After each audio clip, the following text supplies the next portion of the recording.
She's a living legend. Nancy Lynch Castellano was one among 90,000 women across the country during World War II who formed a group called the Waves, the only United States naval training school for the women's reserve in the country, located on the former Hunter College campus we know today as Lehman College. Castellano was a guest speaker for the release of her book, Looking Back at the Waves, a chronicle of the Navy women of World War II. She shared what it's like to be back on the grounds of the place she served. It's an absolute thrill. I feel so blessed. It's almost eerie. It's surreal. The Waves, short for Women Accepted for Voluntary Emergency Service, was signed into law by President Franklin Delano Roosevelt in 1942, providing women the opportunity to serve their country at a time when they were not allowed to actually be a part of the Navy.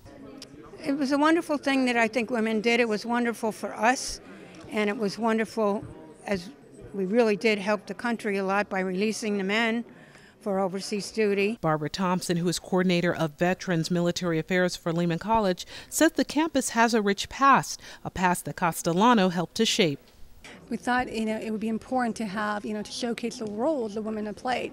Because women, unfortunately, are always forgotten during the World War II, thought about, doing work on the home front instead of not really doing this kind of training. She was born and raised in Belleville, New Jersey. It was as an English major at Montclair Teachers College in 1944 that she enlisted into the Waves. She graduated and remained at Hunter until October 1945, a month after World War II ended. She shared many stories about life on the campus, where women trained for 6 weeks before going on their assignments. Stories that included a campaign visit by President Franklin Delano Roosevelt, entertainer Bob Hope, and another one when she was out with her friends for a meal.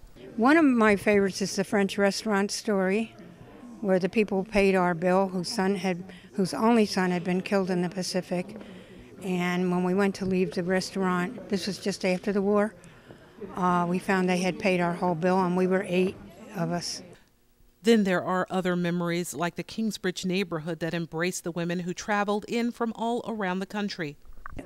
They loved us. They hung out of their apartment windows and applauded and saluted, and they stood at the barricades with their hats over their hearts, and we just felt very much appreciated. The Waves were not always present to the impact they would make in the years to come. Nonetheless, their contributions would pave the way for countless others, including Gulf War veteran and current Lehman College student Dorcetius Davis, who got an autographed copy of Castellano's book.